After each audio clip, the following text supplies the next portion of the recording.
The anti-narcotic cell of Goa Police, it has been regularly conducting a lot of raids and it has busted a large number of drug cartels in Goa. And in continuation of this, we have achieved a major success on 14 when a raid was conducted and we have arrested one African national by the name of Faith, who's 24 years old. She was arrested from near Green Park Hotel in Mapsa, near this bus stand which is at Mapsa. And from her possession we were able to find 150 grams of amphetamine and another 100 grams of ganja.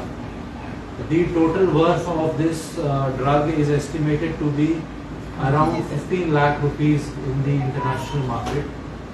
We believe that this model, this lady was a very important link in supplying drugs in Goa, and by catching her we've been able to disrupt this supply chain through which drugs were coming into Goa. In this, a case has been registered in the anti-narcotic cell police station. Investigations are ongoing. We are working on both backward and forward linkages to see who are the buyers and who are the suppliers who are linked to this lady. And as soon जैसे ही इसके बारे में और जानकारी हमें मिलेगी हम आपके साथ शेयर करेंगे. Any time you have found anyone who is a supplier? Sorry? Till date you have found anyone is a supplier? मतलब इस केस में? No, in previous case or anything. बिल्कुल, इसके अंदर हम काफी केसेस के अंदर हमने सप्लायर्स को पकड़ा है और उनको हिरासत में भेजा है, और सब केसेस के अंदर हम लोग जो सप्लायर है उसको पकड़ने पे ही हमारा जोर रहता है. नहीं, अभी तक की जानकारी के हिसाब से there is we have not found any offence which is registered, but we are checking with Bangalore police because she was coming from Bangalore. जो इन्होंने इनिशियल अपनी डेरोगेशन में बताया, ये बताया कि वो बैंगलोर से बस के जरिए गोवा के अंदर इसको लेके आ रही थी. तो बैंगलोर पुलिस के साथ, कर्नाटका पुलिस के साथ we are in touch. We are trying to get details about all these things, but so far we have not found any case registered against her.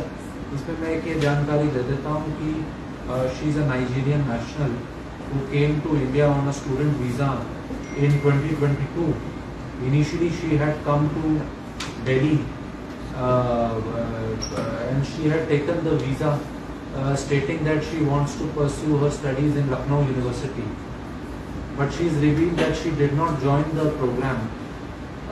Instead she went to Bangalore, and in Bangalore she started working in doing all kinds of activities.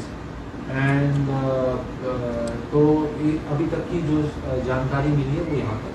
Since she is a foreign national, the links could be local, domestic, as far as the country is concerned. तो जब भी हम investigation करते हैं तो इसमें हम सारे पॉइंट ऑफ व्यू से देखते हैं कि इसके अंदर डोमेस्टिक लिंक्स क्या हो सकते हैं और भी क्या लिंक्स हो सकते हैं. उन सब के ऊपर इन्वेस्टिगेशन की जाती है.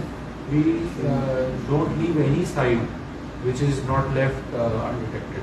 इसके पहले भी हाँ, वीजा इज वैलिड. इसके पहले भी कुछ कार्रवाई किए गए थे, तो कार्रवाई में कुछ लिंक्स पाए गए थे. इसके पहले मतलब इसके पहले भी पुलिस ने कार्रवाई की गई थी ऐसे नाइजीरियन के साथ, और कुछ लिंक्स नेशनल इंटरनेशनल लेवल्स पे भी कनेक्शंस, मोबाइल कोर्ट पे भी कुछ ऐसे ड्रग्स पकड़े गए, तो इनका कुछ कनेक्शंस है, कुछ मिला है केस के बारे में? नहीं, अभी मैं इसी केस के ऊपर ही चर्चा करने के लिए आया. सर, आपने कहा स्टूडेंट वीजा पे देते हैं, she is a genuine student, और कैसे? जैसे मैंने आपको बताया कि उन्होंने लखनऊ यूनिवर्सिटी में एडमिशन लेने के लिए अपना वीजा मांगा था और उनको भारत सरकार ने दिया था, लेकिन इन्होंने ये बताया कि ये जाके इन्होंने कभी भी लखनऊ में एडमिशन नहीं लिया, और अभी तो उन्होंने बताया कि लखनऊ गई भी नहीं कभी. इंस्टेड ये दिल्ली से बैंगलोर की कुछ दिन दिल्ली में रहने के बाद she came to Bangalore and started working there. Sir बहुत से ऐसे केस है जिसमें ऐसे स्टूडेंट वीजा वाले नाइजीरियंस इससे पहले भी हो चुके, तो वो कुछ लिंक ऐसा कुछ मिलता है उसमें कि कोई कॉमन हो? So there is any system like this? They are coming with a student visa and started doing like this business over here. So there is any track of the department to catch like these people? जैसे कि अभी मैंने आपको बताया कि उन्होंने land Delhi में किया, दिल्ली के बाद वो बैंगलोर गई, जब बैंगलोर से वो एक ड्रग्स लेके गोवा में आई तो हमारी गोवा पुलिस ने उनको तुरंत पकड़ के अरेस्ट किया। ये तो दिखाता है कि there is a system which is working and because of that we have been able to get success. This is actually a perfect case study. So since this is a drug issue, we would like to know like how the police are working as far as this drug issue which has reached into village areas, because there have been concerns, there are issues which have been raised because the drugs they have reached to the village areas, young kids. So how the police are working on this, especially in all the police stations? So we work on a multi-pronged approach. There are broadly two approaches which we follow. One approach is what जिसके लिए आज ये press briefing बुलाई गई है, which is the approach of enforcement, कि जहाँ पे भी हमें दिखता है कि कोई इस तरीके की गतिविधियाँ कर रहा है उसको वो हम उस पर जो भी सख्त के सख्त कार्रवाई है वो हम करते हैं और अरेस्ट करके उनको सजा दिलवाने की कोशिश करते हैं। Sir, last 6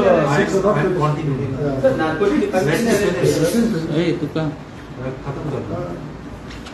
जो उसका दूसरा अप्रोच है वो एजुकेशन का है, अवेयरनेस का है, और उसके अंदर भी एएनसी रेगुलरली एजुकेशन की ड्राइव्स करता है जिसके अंदर स्कूल कॉलेजेस के अंदर जो वल्नरेबल सेक्शंस हैं, वल्नरेबल माने तो जो हमें लगता है कि वो ऐसा एज ब्रैकेट में है जहाँ पे टेंडेंसी हो सकती है ऐसी चीज़ों के थ्रू इन्फ्लुएंस हो जाने की, तो वहाँ पे हमारी टीम जाके उनको प्रॉपर एजुकेशन और अवेयरनेस देती है कि बिल्कुल ये ड्रग से दूर रहना चाहिए और क्यों रहना चाहिए, इस सबकी जानकारी उनको हम देते हैं।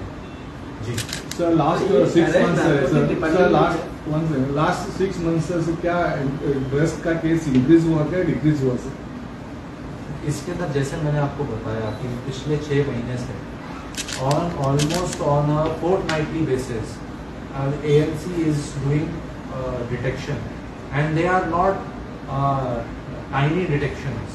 They are very substantial detections which are happening. Just 2 weeks back in Fonda, they had busted a lab which was growing weed, this hydroponic ganja inside a residential complex. तो उस तरीके की इंटेलिजेंस गैदर करना और उसको ऐसे Reds को successfully करना ये दर्शाता है that the ANC has been doing lot of efficient work both at intelligence gathering and also at being able to crack down on anyone who is bringing drugs from outside into Goa. Sir जैसे कि आपने बताया कि ANC काम कर रही है, rackets bast कर रही है, तो ऑलमोस्ट आप मानते हो कि गोवा में ऐसे रैकेट चलते हैं? नहीं, मैंने ऐसा बिल्कुल भी नहीं कहा, ना ही आप इसको मिसरिप्रेजेंट करें इस चीज को। हमने आपको ये कहा है कि हमारी टीम्स हमेशा अलर्ट रहती हैं कि अगर कोई भी आदमी किसी भी प्रकार की ऐसी गतिविधि करे, महिला या पुरुष, तो हमारा जो ANC का स्टाफ है, जो डिस्ट्रिक्ट लेवल पुलिस का स्टाफ है, क्राइम ब्रांच है, वो उनको रूटीनली उसी समय वहाँ पे अरेस्ट करके उसके जो लीगल एक्शन है वो लिया जाता है। सर मेनली चैलेंजेस रहता है एयरपोर्ट और रेलवे स्टेशन पे, सो कहीं पे वहाँ पे जब से आउटडोर से गोवा में ड्रग्स आते हैं तो वहाँ पे जो कार्रवाई कम दिखाई जाती है, डायरेक्ट ऐसे आप कैसे गोवा कह में सकते पहुँचते हैं? ये आप कैसे कह सकते हैं कि जैसे कि अभी की केस है, जब ये बैंगलोर से जब गोवा पहुंची और यहाँ पे ग्रीन पार्क तक पहुंची, पर इतने लंबे दूरी से ट्रैवल करके वो गोवा में आ गई, तो यहाँ पे आपको लगता है कि किधर वहाँ पे जो आई थिंक आपने सुना नहीं जो मैंने कहा, मैं ये भी आपके लिए फिर रिपीट कर देता हूँ।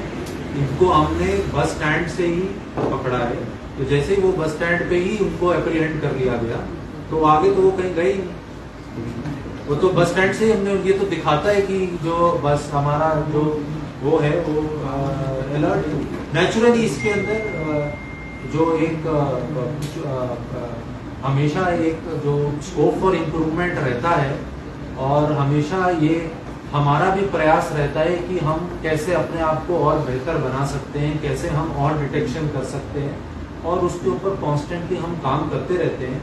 और हमारी उम्मीद है कि हम आने वाले समय में और अच्छे डिटेक्शंस करेंगे और अच्छा काम करेंगे, ताकि हम गोवा को बिल्कुल ड्रग फ्री बना दें। Sir, Thank you.